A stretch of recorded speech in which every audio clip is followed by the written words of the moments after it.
안녕하세요. 저는 20대의 모든 순간을 함께했던 남자와 행복한 앞날을 꿈꾸며 결혼했다가 그것이 제 인생 말아먹는 길이란 걸 깨닫고 도망친 돌싱녀입니다. 앞으로 살아갈 날에 비하면 아무것도 아닌 그 10년이 뭐라고 그렇게 참고 살았는지. 지금 생각하면 한심하긴 하지만 그 순간에는 참다 보면 좋은 날이 꼭 찾아올 거라 믿어 의심치 않았었어요. 하지만 결과적으론 저는 이혼을 하게 되었고 이렇게 사연까지 쓰게 되었네요. 그러면 제가 이혼을 하게 된 사연 한번 들어보실래요? 저와 남편은 앞서 말씀드린 대로 10년 가까이 만난 장수 커플이었어요. 대학교 때부터 만난 저희는 오래 만나와서인지 양쪽 집에도 서로 왕래하며 서로의 부모님은 물론 형제 자매까지도 가까이하며 잘 지내곤 했죠. 저희는 각자 취업하고 30대가 되던 해에 결혼하게 되었고 양갓집에서도 큰 반대 없이 결혼을 허락해 주셨죠. 시댁은 친정에 비해 부유한 편은 아니었는데 시부가 퇴직하며 투자를 잘못하는 바람에 집도 팔고 전세살이하고 있었고 그나마 노후 자금으로 조금 빼놓은 것이 시댁 재산의 전부였어요. 그런 시댁과는 달리 친정엔 물려받은 재산이 있었어요. 아빠가 미리 투자 목적으로 사둔 건물이 많이 오르기도 했고 공실도 없이 세도 꽤 받던 터라 생활 걱정은커녕 일을 하지 않아도 따로 모이는 돈도 있으니 이 정도면 꽤 사는 정도였죠. 이러한 집안 차이에도 부모님은 괜찮다며 두 사람만 잘 살면 된다며 저희의 결혼을 지지해 주셨죠.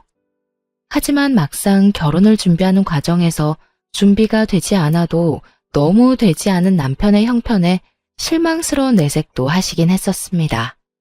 직장 생활을 한 지가 언젠데 모은 돈이 그렇게 없다는 게 말이 되니? 동훈이 집이야 아버지가 그렇게 되시면서 힘들어졌다고 쳐도 동훈이는 직장 생활을 하면서 어느 정도는 모아뒀을 거라 생각했는데 이건 거의 없는 거나 마찬가지지 않니? 이래서 살림살이도 못 사겠네. 엄마. 내가 돈 많고 능력 좋은 사람 만나서 결혼할 거면 동훈이랑 결혼한다고 했겠어? 엄마도 늘 그랬잖아. 젊어 고생은 사서도 한다고. 그러니까 너무 나쁘게만 보지 말고 그간 월급 받아 집안 돕는다고 따로 모으진 못했다고 좋게 생각해줘. 아휴, 누가 그걸 몰라서 이러니? 아무리 생각해도 고생은 너만 할 것 같아서 그래. 이렇듯 본격적인 결혼 이야기가 오가게 되며 남편이 수중에 가진 것이 너무 없다는 사실을 알게 되었지만 저는 상관없었어요.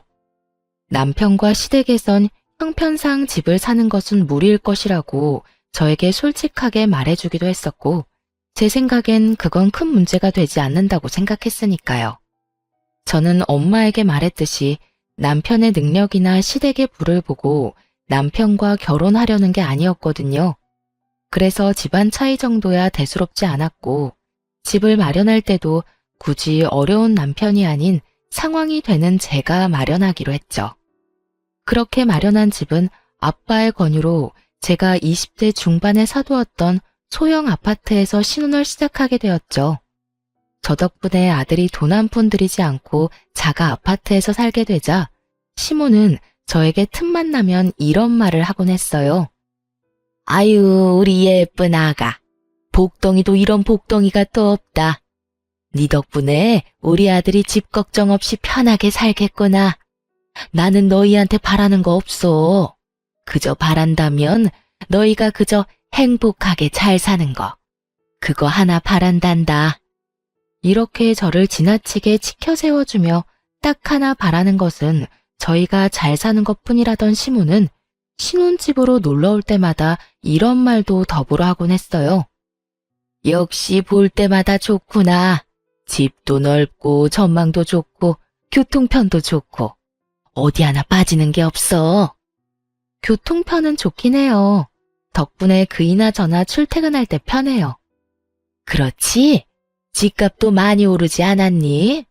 네가 처음 이 집 살 때에 비하면 한 2배, 3배 가까이 오르지 않았니? 네? 그게 계산해보진 않아서 자세히는 모르겠네요. 내가 계산해보니 2배는 훌쩍 넘은 것 같더라. 어쩌면 그 나이에 이런 집을 마련할 생각을 했는지 다시 생각해도 넌 복덩이야. 저조차도 알아보지도 계산해보지도 않은 집값을 시모는 시시때때로 계산하고 있는 듯 했고 그런 시모의 모습이 이상하다 싶긴 했지만 그냥 그런 사람인가 보다 하고 별 대수롭지 않게 생각했어요. 그러던 어느 날부터인가 집에 음식이라든지 장봐둔 재료들이 없어지는 걸 느끼게 되었어요. 자잘하게는 친정에서 받아온 밑반찬부터 시작해 과일, 고기, 얼려둔 생선까지 감쪽같이 없어지는 것이 아니겠어요? 남편이 먹었다기엔 늘 집을 함께 나서고 저녁을 함께 먹기에 그럴 시간이 없었고 도둑이 들었다고 생각하기엔 음식 위주로 사라지니 참 이상했죠. 그렇다고 제가 착각을 하고 있나 생각하기엔 바로 전날 사다 놓은 소고기부터 돼지고기까지 싹 없어지니 누군가 확실히 훔쳐갔다고 의심할 수밖에 없는 상황이었죠. 전 관리사무소를 찾아가 상황을 설명한 후 엘리베이터 CCTV를 돌려보게 되었고 도둑의 정체를 알게 된 저는 경악을 금치 못했습니다. 그간 집안의 냉장고를 털어간 범인은 다름 아닌 시모였더라고요. 시모는 우리가 출근한 사이 아무도 없는 집으로 당당하게 들어가 음식들을 퍼나르고 있더군요. 두 눈으로 보고도 믿어지지 않는 상황들을 보며 저는 입을 다물지 못했죠. 저는 알려준 적 없는 비밀번호를 당당하게 누르고 들어간 것을 보니 이런 상황이 일어나게 된 원인은 온전히 남편에게 있었죠. 저는 지체하지 않고 남편에게 전화를 걸었어요. 당신 어머니한테 우리 집 비밀번호 알려드렸어? 저번에 엄마가 반찬 가져다 준다고 좀 알려달라고 하길래 알려줬는데? 왜? 반찬을 가져다 주기는 개뿔. 되려 집안 살림을 거덜내는 것을 전혀 모르는 남편은 영문을 모른다는 듯 이유를 묻더군요. 저는 그런 남편에게 최대한 화를 내지 않으려 노력하며 말을 이어나갔어요. 아니, 얼마 전부터 밑반찬하고 고기, 생선, 과일까지 사다 놓기만 하면 없어지길래 이상하기도 하고 무섭기도 해서 CCTV 봤거든. 그런데 글쎄 어머님이 우리 없을 때 오셔서 다 가지고 가셨더라고. 그래? 뭐 그러실 수도 있지. 그래서 아까워? 아까운 것보다 조금 황당해서 그렇지. 아무리 어머님이라도 아무도 없는 집에 들어와서 묻지도 않고 다 가져가시는 건 아니지. 당신이 어머님께 잘 말해줘. 다음부터 필요하신 거나 드시고 싶은 거 있으면 연락하시라고. 그리고 아무도 없는 집에 오는 것도 좀 그렇다고 말이야. 그리고 당신도 그래. 집 비밀번호를 나하고 상의도 안 하고 알려드리면 어떻게 해?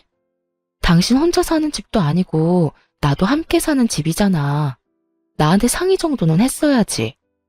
저는 아무래도 이건 아니다 싶어 아닌 건 아니라고 남편에게 말했고 남편은 제 말에 득달같이 화를 내며 이렇게 말하더군요. 뭐? 그까짓 거 얼마나 한다고 그딴 말을 전하래. 그리고 우리 엄마가 우리 집에 온다는데 아무도 없든 말든 그게 무슨 상관이야. 당신 지금 당신이 마련한 집에 내가 들어가서 산다고 지금 무시하는 거야? 무슨 사람을 거지로 하나. 우리 엄마가 고기 사 먹을 돈이 없어서 그런 걸 가지고 갔다 이거야 지금? 무슨 말을 그렇게 해? 나는 그런 말이 아니잖아. 아무리 어머님이라고 해도 우리 집에 그렇게 마음대로 왔다 갔다 하는 건 아니니까 잘 전해달라는 말이잖아. 음식도 어머님이 돈이 없어서 그렇다는 게 아니라 나도 다 필요해서 사다 놓은 건데 어머님이 그렇게 말도 안 하고 가지고 가면 내 입장에선 곤란하다고 말하는 거야. 왜 이런 말을 집 이야기로 받아들여? 당신 지금 너무 베베 꼬인 거 알지? 됐고. 당신 말대로 집에 아무도 없을 때 오지 말라고 할 테니까 끊어. 나 일해야 해. 지금 화내야 할 사람이 누구인데 누가 화를 내는 것인지 모르겠더라고요. 상의 한마디도 없이 집 비밀번호를 알려준 것도 화가 머리끝까지 날 일인데 자신의 엄마가 집 냉장고를 털어갔다는 이야기를 듣고도 저에게 저리도 당당할 수가 있는지 도저히 이해되지 않기도 했고요. 남편의 적반하장인 태도에 저 역시 화가 더욱 끌어올랐고 남편이 돌아오면 진지하게 이야기를 나눠봐야겠다고 생각하고 있었어요. 그런데 막상 퇴근하고 돌아온 남편은 통화할 때와는 전혀 다른 모습으로 저에게 사과를 하기 시작하더군요. 여보, 아까는 내가 미안해. 회사에서 좀 안 좋은 일이 있었는데 당신한테 그런 말까지 들으니까 괜한 자격지심에 말이 나쁘게 나가버렸어. 우리 엄마가 잘못한 일이 분명한데 내가 미안해. 그리고 비밀번호도 당신한테 아무 말도 하지 않고 알려줘서 미안. 나는 그냥 엄마가 반찬 만들어서 냉장에 넣어두고 간다고 하니까 대수롭지 않게 생각하고 그냥 알려줬던 거지 다른 뜻은 없었어. 저렇게 저자세로 나오니 잔뜩 화가 났던 마음이 조금 풀리더군요. 무엇보다 회사에 있는 사람한테 전화로 그런 이야기를 했다는 것이 마음에 걸리기도 했고요. 여보, 당신 마음 잘 알겠어. 나도 당신 회사에 있는 시간에 집안일로 전화해서 미안해. 앞으론 이런 일로 얼굴 붉히는 일 없도록 신경 써줘. 나도 다른 건 몰라도 회사에 있을 땐 이런 일로 전화하진 않을 테니까. 알겠어. 엄마한테 앞으로 집에 마음대로 오는 건 자제해달라고 좋게 이야기할게. 당신 곤란하지 않도록 잘 이야기할 테니까 이제 걱정하지 마. 이 사건 이후 남편이 말을 잘하긴 했는지 시모가 아무도 없는 집에 오는 일은 없었어요. 그런데 주말처럼 우리가 쉬고 있을 때 집으로 오는 날이 잦아졌고 그럴 때마다 음식을 대신해 아예 다른 걸 사달라고 부탁하더군요. 어느 날은 누가 봐도 티나게 억지 장기침을 하더니 공기청정기가 없어 그렇다며 하루 종일 기침을 해대는 바람에 공기청정기를 사드렸고 어느 날은 우리 집 TV가 크고 좋다고 하며 하루 종일 TV 타령을 하는 바람에 남편이 결국 TV를 바꿔준다고 하고 나서야 집으로 돌아가더군요. 무슨 5살짜리 애도 아니고 갖고 싶다고 떼쓰는 모양새와 다름이 없었고 올 때마다 한두 푼짜리도 아닌 가전제품들을 뜯어내니 시모의 방문이 무서울 지경이더군요. 그렇다고 해서 딱 잘라 안 된다고 하기에도 좀 그런 상황이었고요. 하지만 어느 날은 또 집으로 놀러와 세탁실에 있는 세탁기와 건조기를 만지며 참 좋다고 하는데 정말 이건 아니다 싶더군요. 저희 부부가 무슨 억대 연봉을 받는 사람들도 아니고 이때껏 마련해드린 것들도 할부가 갚아나가느라 힘든 지경인데 세탁기와 건조기가 말이나 되는 상황이냐고요. 시모는 저의 예상대로 온종일 세탁기와 건조기 타령을 해댔고 남편은 당장이라도 사줄 요량으로 시모의 말에 맞장구를 치고 있더군요. 저는 그 두 사람을 막아야만 했고 결심이 선 저는 두 사람 앞에 앉아 이렇게 말했습니다. 세탁기, 건조기 있으면 좋지. 여보, 들어보니 어머님이 갖고 싶어 하는 것 같은데 장만해 드려. 정말? 정말 사드려도 돼? 어머 아가, 정말 나 사도 되겠니? 그럼요. 사는 김에 우리 친정 것도 같이 결제하고. 우리 엄마도 세탁기하고 건조기 갖고 싶다고 했는데 이왕 사는 거 양쪽 집 똑같이 사드려야 하지 않겠어? 사는 김에 TV랑 공기청정기도 같이 사드리자. 저번에 어머님 댁에 사드렸으니까 우리 집에서 다 사줘. 알겠지? 제 말에 화색이 돌던 두 사람의 얼굴은 순식간에 사색이 되었고 저는 그런 두 사람의 반응에도 아랑곳하지 않고 남편의 휴대전화를 빼서 친정에 보냈으면 하는 공기청정기와 TV, 세탁기와 건조기까지 장바구니에 넣어두고 이렇게 말했어요. 장바구니에 다 넣어뒀으니까 어머님이 사고 싶다는 거랑 같이 결제하면 돼. 할부는 부담되지 않는 선에서 알아서 하고. 제가 이렇게까지 하자 시모는 황급히 말을 바꾸며 생각해보니 쓰던 세탁기도 멀쩡하고 건조기보다는 자연 건조가 좋겠다며 꼭 사주지 않아도 된다고 손사래를 치더군요. 남편 역시 얼버무리며 시모에게 집에 데려다 줄 테니 가자며 시모의 손을 잡고 황급히 나갔고요. 모든 게 저의 예상대로 되긴 했지만 막상 남편과 시모의 꽁무니 빼는 모습을 보니 씁쓸한 기분이 드는 건 어쩔 수 없더라고요. 그 후론 시모는 다신 그런 요구를 하지 않았고 주말마다 찾아오지도 않더군요. 상황이 그렇게 되면 속이 시원하다거나 좋아야 할 텐데 저는 왜인지 점점 불안해지기 시작하더라고요. 왜 꼭 애들이 조용하면 사고 치잖아요. 딱 그런 기분이 들며 좋은 게 아닌 날을 보내고 있었어요. 그렇게 몇 개월 명절이 다가왔고 오랜만에 시댁에 방문하니 정말 기가 막힌 상황들이 저를 기다리고 있더군요.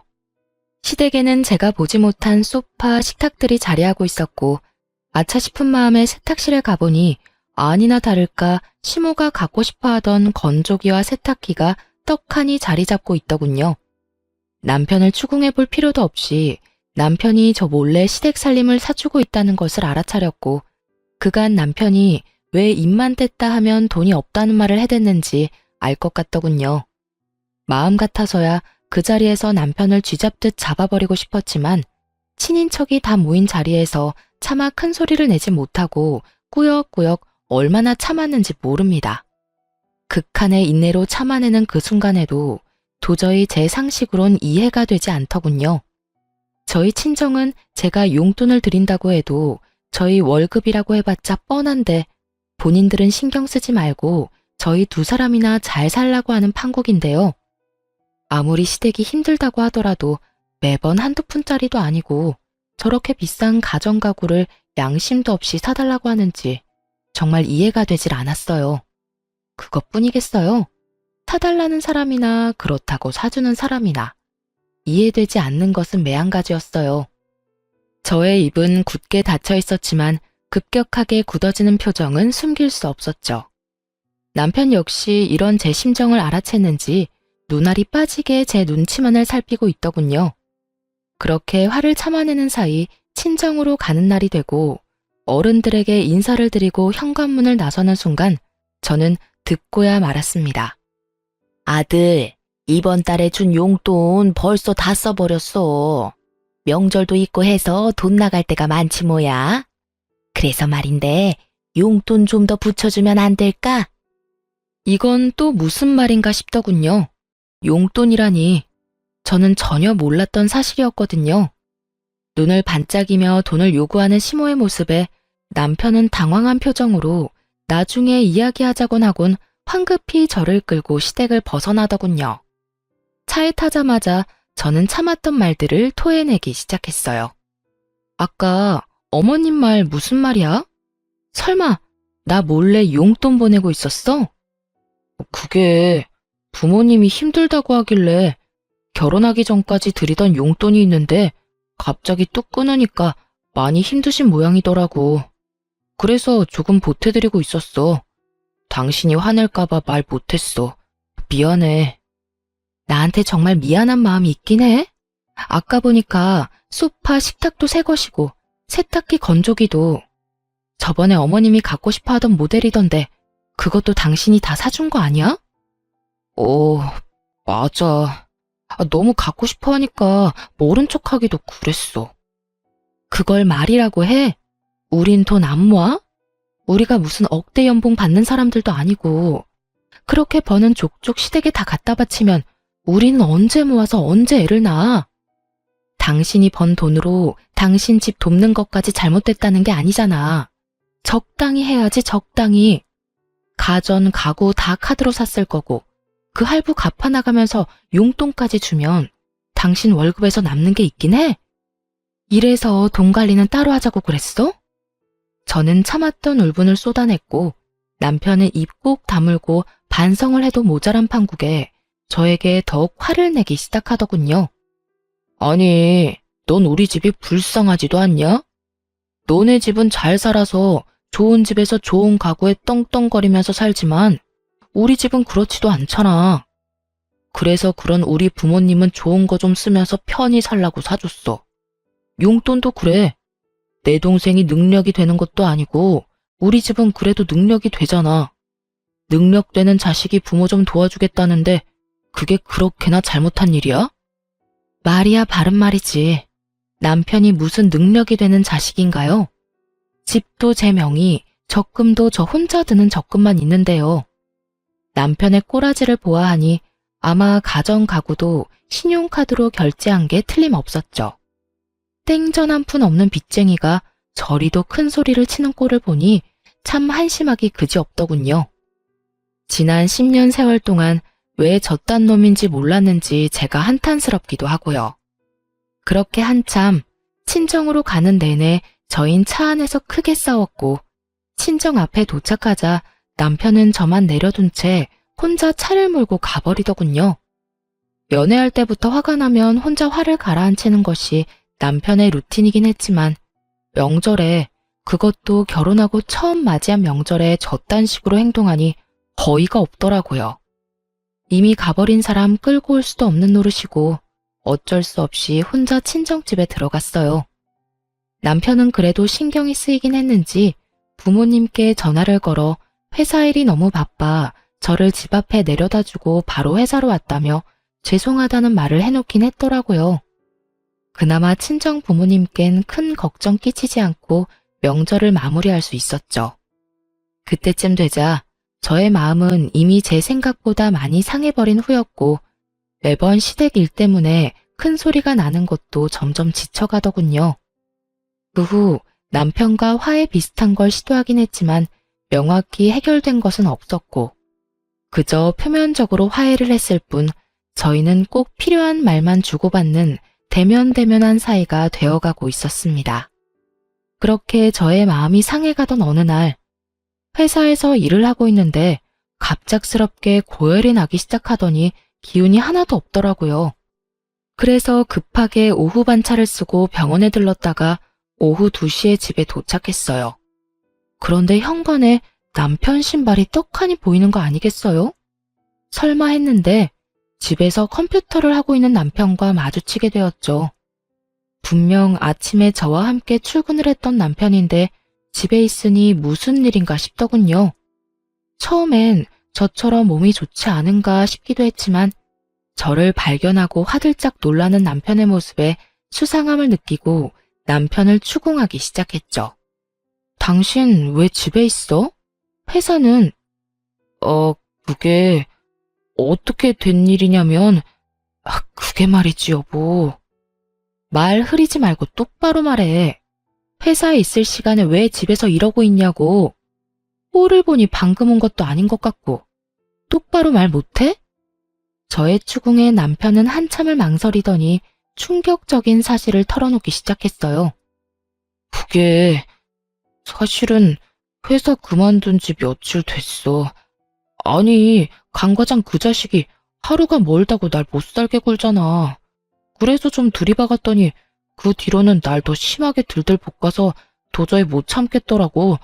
그래서 그냥 그만둬 버렸어. 뭐? 고작 그런 일로 회사를 그만둬?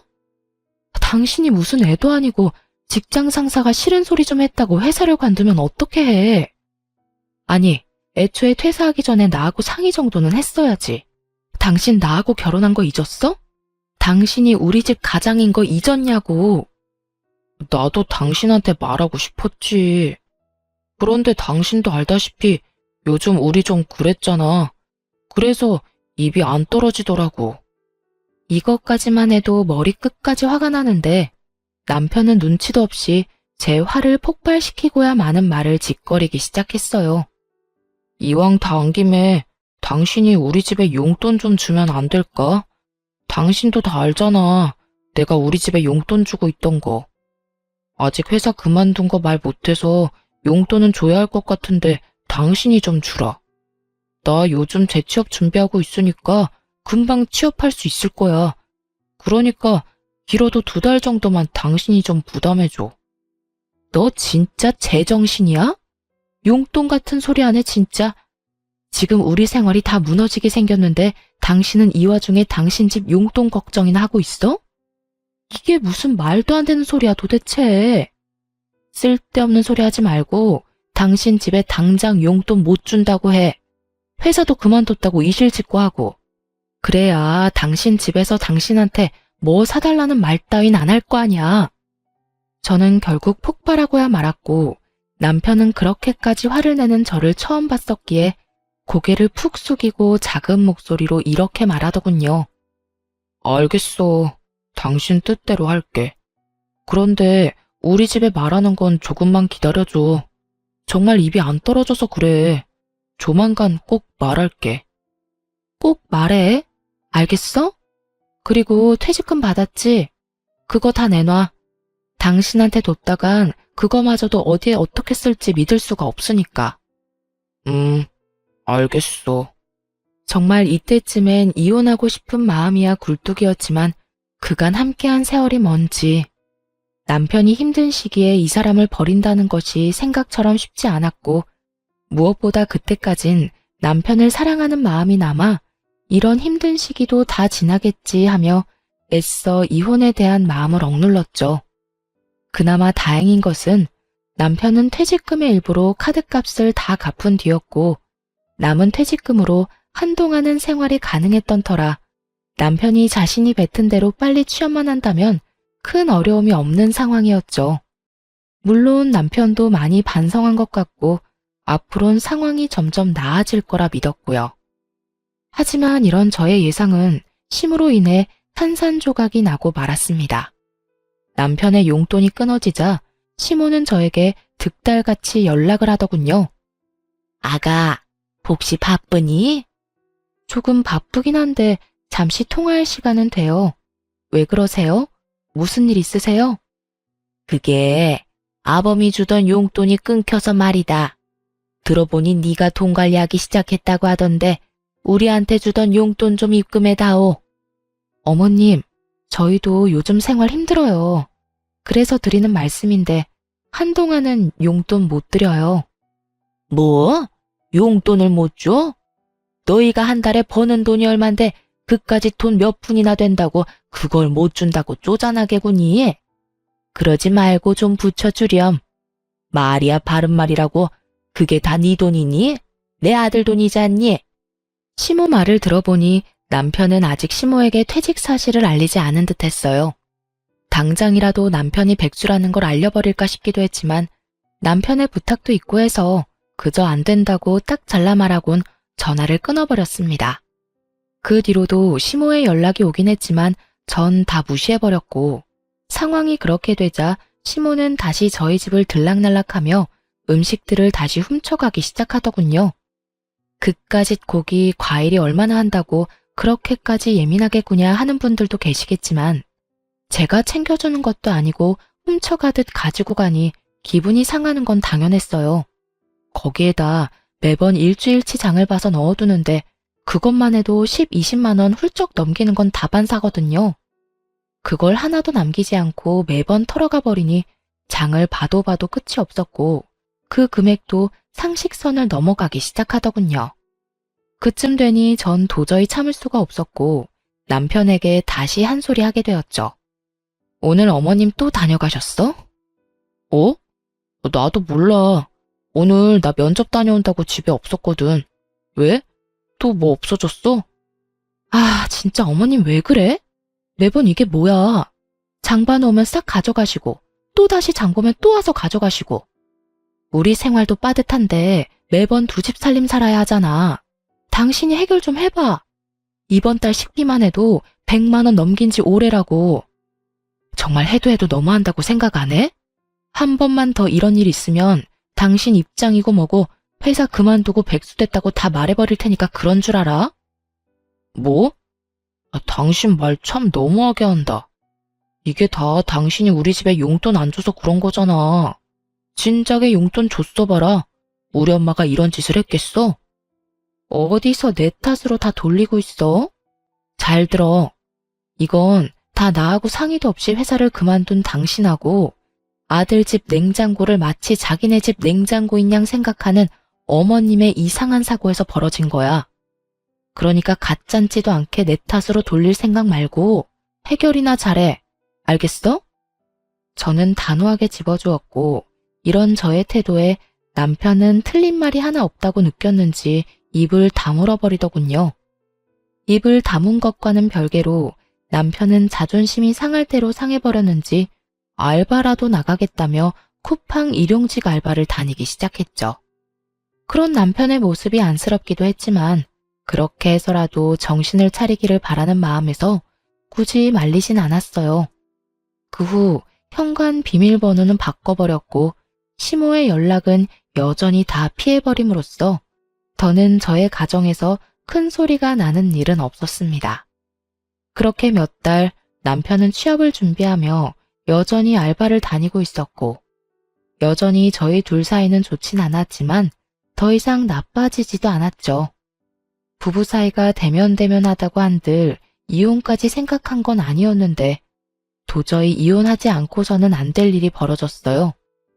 그날은 남편의 동생이 결혼 발표를 한다며 시댁에 모이기로 한 날이었어요. 그간 연락을 대놓고 피했던 터라 시댁 방문이 달가운 것은 아니었지만 다른 것도 아닌 결혼을 한다는데 참 빠질 수도 없는 노릇이라 눈 딱 감고 시댁으로 가게 되었죠. 긴장감을 안고 현관문을 열었더니 시모와 식구들이 활짝 웃으며 저를 반기더군요. 아가 왔니? 오느라 힘들었지? 어서 들어와서 앉거라. 내가 너 좋아하는 음식도 잔뜩 해놨단다.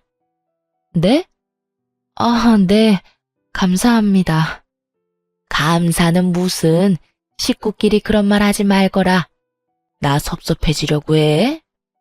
이상하리만큼 상냥한 시모를 보며 저는 경계심 가득한 태도로 시모를 바라봤죠. 도대체 왜 이러나 하는 불안한 생각이 들며 조마조마하게 눈치만 살피던 순간 시모가 속내를 드러내기 시작하더군요. 아가, 너도 알다시피 우리 둘째가 좋은 여자가 생겼다고 하는구나. 네 동서될 애가 글쎄 대기업에 다니고 있다지 뭐냐? 아, 그래요? 능력 좋은 동서가 들어오겠네요. 축하해요, 도련님. 그래서 말인데 그 집에서 글쎄 34평 아파트를 마련해서 왔으면 한다고 하지 뭐야. 너도 알다시피 우리가 그런 돈이 어디 있니? 우리도 전세 사는 마당에 그렇다고 해서 둘째가 모아둔 돈이 있는 것도 아니고. 설마 싶더군요. 한두 푼도 아니고 설마 저에게 지불해달라고 하는 건가? 하는 생각 말이에요. 하지만 불행히도 저의 설마는 맞아떨어졌고 시모는 제게 맡겨놓은 집이라도 되찾는 사람 마냥 더 뻔뻔하게 굴기 시작했죠. 34평이요? 요즘 뒷값 만만치 않아서 한두 푼도 아닌데 어떻게 해요? 그러니까 말이다. 그래서 내가 생각해 봤는데 너희 지금 사는 아파트 팔고 둘째네 집 좀 마련해주면 안 되겠니? 그 집 팔면 지금같이 역세권은 아니더라도 서울 근교 아파트 두 채는 마련할 수 있다고 하더구나. 네? 그게 무슨 말도 안 되는 말이세요? 말이 안 되긴 뭐가 말이 안 된다고 그러는 거니? 잘 생각해봐라. 지금 네가 우리 둘째 안 도와줘서 대기업 다니는 여자랑 헤어지게 되면 한평생 우리 식구가 어쩔 수 없이 널 원망할 수밖에 없을 텐데. 너도 그 원망 평생을 듣고 살 바엔 그깟 아파트 팔아서 집 마련해주는 게 더 좋지 않겠어? 그리고 그냥 달라는 말도 아니다. 명색의 대기업 다니는 앤데 연봉이 오죽 높겠어? 우리 둘째가 어련히 다 갚을 거야. 그러니까 좋은 일 한다고 생각하고 좀 도와주렴. 내 말 알아들었지? 이 무슨 개떡 같은 말인지 모르겠더라고요. 만약 결혼을 못하게 된다면 그건 애초에 장가갈 돈 마련도 못한 도련님 탓이지. 그게 왜 제 탓이며 왜 한평생 제가 그 원망을 들어야 하나요? 그리고 누가 그 원망을 가만히 듣고 산다는 것인지 참 어이가 없더군요. 무조건 제가 다 해줄 거라 믿어 의심치 않는 시모를 보며 이렇게 말했어요. 어머님, 저는 그렇게 하기 싫어요. 34평 아파트 마련 못해서 결혼을 못하게 되면 그건 돈 한 푼 모으지 않은 도련님 탓이지 그게 왜 제 탓인가요? 그리고 어머님이 저한테 아파트 맡겨놓으셨어요? 왜 제 아파트 가지고 어머님이 팔아라 말아라 명령이신지 저는 도무지 알 수가 없네요. 뭐? 너 참 말 섭섭하게 한다. 우리 가족이지 않니? 가족끼리 다 나누고 사는 거지. 그렇게 선 그어가며 살면 못 쓴다. 어머님, 저는 저희 친정 식구들끼리도 다 나누고 살진 않아서요. 지금 사는 집 처음 분양받았을 때 아빠가 주신 돈도 저 한 푼도 빼지 않고 다 갚았고요. 그 뒤로 저희 부모님은 저 힘들까봐 제가 주는 용돈은 받지도 않으세요. 그런데 제가 왜 친정에도 주지 않는 도움을 시댁에 줘야 하는지 모르겠네요. 그래서 정말 못 도와준다, 이 말이니? 네, 저는 절대로 못 도와드려요. 시댁에서 저에게 집을 맡겨둔 것도 아니고 부탁하는 주제에 당당한 것도 황당한데 제가 도와줄 것이 당연하다는 듯 몰고 가는 시모의 태도에 저는 더욱 화가 나더군요. 거기에다 더욱 화가 나는 것은 남편의 태도였어요. 시종일관 말도 안 되는 소리를 짓거려대는 시모의 말엔 가만히 있던 남편놈은 제가 단호하게 안 된다고 하자 득달같이 화를 내며 달려드는 것이 아니겠어요? 당신 정말 너무한다. 그까지 집 좀 팔면 되는 거지. 그게 뭐가 힘들다고 엄마가 저렇게까지 말하는데 딱 잘라서 안 된다고 해? 그까지 집? 당신이 그까짓이라고 말할 상황이 된다고 생각해? 제발 말하기 전에 당신 상황이나 되돌아봐. 도와줄 능력이 안 될 것 같으면 함부로 나서지도 말고. 알겠어? 뭐? 나서지도 말라고? 당신 진짜 말이 너무 심한 거 아니야? 내가 그래도 당신 남편인데 그딴 식으로 말할 거야? 심한 건 당신 집이겠지. 다른 것도 아니고 내 집을 팔아라 말아라 하는데 이건 심하다고 생각 안 해? 그리고 당신이 내 남편이 맞긴 해. 어떻게 남편이란 사람이 이런 상황에서 내 편을 들기는커녕 두 팔이 모자라게 당신 집만 감싸고 돌 수가 있어. 누가 봐도 말도 안 되는 요구를 하는 이 상황에서. 저와 남편은 시댁 식구가 있는 앞에서 언성을 높이며 싸우기 시작했고 그런 저를 보던 시모는 저에게 삿대질하며 소리를 지르기 시작했어요. 이런 너같이 버릇없는 년은 생전 처음 본다. 여기가 어디라고 감히 내 아들한테 그딴 식으로 말하는 것도 모자라 고함을 질러대? 니까짓 게 뭐라고 내 아들한테 그딴 식으로 구냐 이 말이다. 년이라니요. 제가 뭘 잘못했다고 욕까지 들어먹어야 하나요? 욕먹을만 하니까 욕먹는 거겠지. 내가 미쳤다고 멀쩡한 사람한테 욕이나 하겠어? 하여튼 다 됐고 나는 너같이 막대 먹은 며느리는 필요 없으니 당장 내 아들하고 헤어져. 시모의 입에선 결국 헤어지라는 말이 나오고 있었고 헤어지라고 하면 제가 겁이라도 먹을 거라 생각했는지 의기양양한 표정으로 저를 바라보고 있더군요. 거기에다 남편 놈까지 합세해 저를 협박하기 시작하는데 속이 참 답답하더라고요. 그래, 엄마 말이 다 맞아. 나도 당신같이 가족 도울 줄 모르고 자기 입속밖에 모르는 이기적인 여자랑은 더는 못 살겠으니까 이혼하자. 이 난장판인 상황에서 남편의 말을 듣는데 제 머리가 오히려 맑아졌다면 여러분은 믿기세요? 무슨 부귀영화를 누리겠다고 왜 바보같이 이 거지 같은 상황을 참고 또 참으며 이혼만은 절대 안 된다고 생각했는지 저 자신이 이해되지 않음과 동시에 한탄스러워지더군요.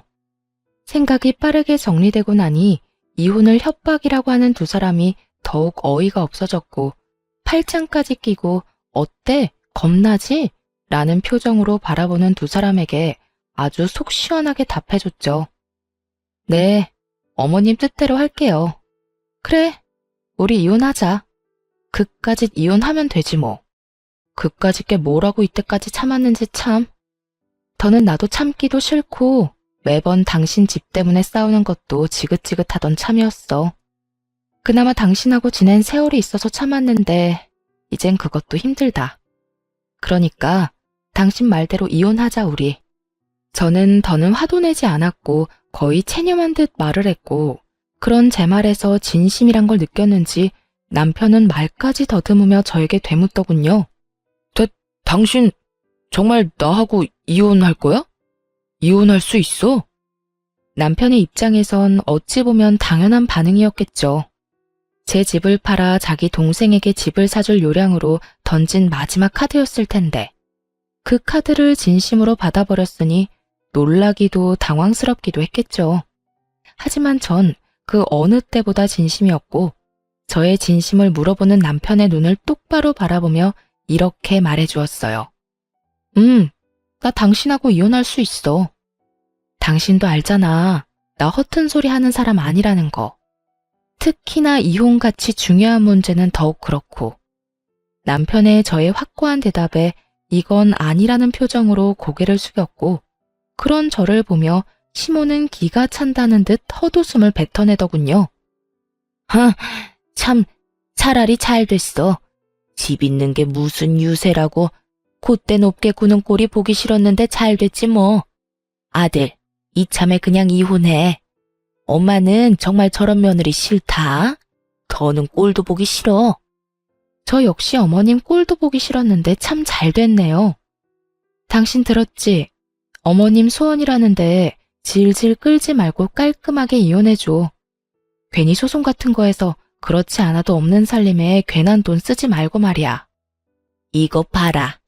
내가 이러니까 네가 싫다는 거야. 아들, 당장 이혼해. 당장 이혼하고 네 동생 집값은 네가 대출받아서 좀 보태주렴. 신용대출이라서 많이는 안 되겠지만 일부라도 네가 보태주면 네 동생 부담도 덜 되고 좋지 않겠니? 일단 그렇게라도 집부터 마련해서 결혼부터 시키고 다른 문제는 그 다음에 생각하자꾸나. 시모의 말을 듣고 있는데 저는 어이없어서 크게 웃어버렸어요. 자기 아들 상황이 어떤지도 모르면서 어쩌면 저렇게 머릿속에 꽃받칠 수 있을까 하는 마음에요. 아, 죄송해요. 지금 상황이 너무 웃겨서 저도 모르게 웃음이 다 났네요. 시모는 저를 미친 사람 마냥 쳐다봤고 남편은 제 입에서 어떤 말이 나올지 몰라 안절부절 못하고 저의 눈치만 살피고 있더군요. 넌 지금 이 상황이 웃기니? 네, 조금 많이요, 어머님. 지금 어떤 큰 계획을 세우고 있는지 알겠는데요. 아마 그렇게는 안 될 거예요. 뭐? 그게 무슨 소리야? 어머님 그 잘나신 아들이요. 회사 과장이 싫은 소리 좀 했다고 회사 때려치우고 백수된 지 오래됐어요. 아, 일용직 알바라도 나가고 있으니 백수는 아닌가? 뭐라고? 너 그게 사실이야? 시모는 인상을 잔뜩 구기며 남편에게 물었고 남편은 한숨을 크게 내쉬며 모든 사실을 털어놓았어요. 어쩌다 보니 그렇게 됐어. 그러면 우리 둘째 집은? 결혼은? 넌 왜 진작 엄마한테 아무 말도 안 한 거야? 아니, 그리고 회사까지 그만둔 마당에 넌 뭘 믿고 이혼을 하자고 말한 거야? 그거야. 엄마가 먼저 헤어지라고 하니까 나도 홧김에 그런 거지. 그리고 누가 진짜 이혼하자고 할 줄 알았나? 그야말로 오합지졸이 따로 없더군요. 한심해서 저를 몰아세울 때는 언제고 이젠 서로 잘못했다고 따지고 드는 꼴이라니. 정말 볼만하더라고요. 그렇게 한참을 옥신각신하던 두 사람은 아무리 생각해도 제가 가진 집밖에 답이 없다 싶었는지 제 눈치를 급하게 살피기 시작했고 구질구질하게 매달리기 전에 전 최후의 한 방을 날려버렸습니다. 이제 와서 제 눈치 살펴도 소용없고요. 저 사람이 일용직으로 일하는 회사가 그래도 큰 회사니까 대출이라도 알아보세요. 일용직이라 원하시는 만큼 금액이 나올지는 모르겠지만요. 그럼 저는 가볼게요. 저는 그렇게 자리에서 일어났고 남편은 제 바짓가랑이를 붙잡고 매달리기 시작하더군요. 여보, 이렇게 가면 어떻게 해? 우리가 함께한 세월이 얼만데 정말 이렇게 헤어질 거야? 너 치매 걸렸니? 먼저 이혼 이야기 꺼낸 건 내가 아니라 너야. 난 네가 하자고 하니까 알겠다고 했을 뿐이고. 그거야, 당신도 잘 알잖아. 정말 당신하고 이혼하려고 그런 게 아니라 그냥 당신 겁이나 주려고 그랬던 거. 의도가 어찌됐든 간에 당신이 먼저 이혼하자고 했고 나 역시 그 의견에 동의했어. 이게 지금 우리 상황이고 당신이 뭐라고 나를 붙잡던 그 상황은 변하지 않을 거야. 그러니까 그런 줄 알고 이혼이나 준비해. 저는 끝까지 매달리는 남편을 매몰차게 뿌리치고 집으로 돌아와 버렸고 집으로 돌아오자마자 남편의 짐을 킥으로 시댁에 보내버렸어요. 짐을 싸는 순간 지난 10년의 세월이 떠올라 얼마나 울었는지 모릅니다. 결혼 생활이 거지 같았기에 그렇지 연애하는 내내 참 행복했거든요. 그 행복하던 모든 순간도 결국 이혼이란 이름 아래 다신 떠올리기도 싫은 기억이 되어버렸지만요. 어찌되었든 전 마음을 다잡고 이혼을 진행했고 남편은 소송할 돈도 없는지 순순히 이혼 절차를 밟아주더군요. 이혼을 하며 위자료는 많이 받진 못했지만 그때라도 그 구렁텅이에서 빠져나왔다는 것을 위안 삼기로 했습니다. 저의 이혼으로 인해 당연히 그 잘난 시동생의 결혼은 없던 일이 되었고 쿠팡 알바 벌이만 믿고 전 시댁에 저 몰래 또다시 용돈을 퍼줬던 전 남편은 땡전 한 푼이 없어 대출까지 받아 위자료를 주게 되었어요. 그 덕에 오갈 데도 없는 빚쟁이 신세가 되어 전 시댁으로 돌아가게 되었고요. 이혼이 확정되던 날 전 시모가 다 죽어가는 목소리로 전화가 왔더군요. 무슨 일이세요? 더는 통화할 일 없는 것 같은데요. 아가, 그러지 말고 다시 한번 생각해보면 안 되겠니? 이제 와서 생각해보니 내가 도대체 무슨 짓을 했는가 싶더구나. 너 같은 복덩이한테 내가 감사한 줄도 모르고 그간 너무 심했다 싶어. 왜요? 백수의 빚쟁이까지 된 아들 데리고 살려니까 앞날이 캄캄하세요? 그래서 이제 와서 저한테 이렇게 용서를 구하시는 거예요? 꼭 그래서 그런 게 아니라 너희 둘 서로 많이 사랑했지 않니? 괜히 내가 너희 사이를 갈라놓은 것 같아서 마음이 편치 않아서 그래. 그러니까 다시 한 번만 생각해보면 안 되겠니? 내가 이렇게 용서를 구하마. 전 시모는 떨리는 목소리로 잘못을 뉘우쳤다며 제발 한 번만 용서해달라고 굽신거렸어요. 더는 대꾸할 가치도 없다고 느낀 저는 그대로 전화를 끊어버렸고요. 끊어버린 후에 바로 차단까지 해버렸어요. 그 후론 연락이 닿는 일은 없었고 전 남편도 저를 찾아오거나 하진 않더군요. 그렇게 질기고도 구질구질한 인연이 끝난 후 저는 누구보다 잘 지내고 있습니다.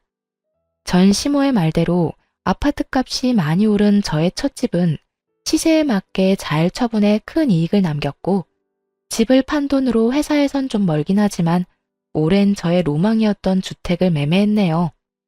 요즘 혼자 사는 재미를 제대로 느끼고 있어요. 주말이 되면 마당 정원 꾸미는 맛에 푹 빠져 시간 가는 줄 모르고 살고 있거든요. 노동을 하면 잡생각이 들지 않은 점이 좋기도 하고 다 하고 나면 몸도 마음도 뿌듯할 만큼 멋지게 변해 있는 정원에 보는 재미도 있고요. 더없이 좋은 취미 생활이라고 생각이 드네요. 저에게 잘 맞기도 하고요.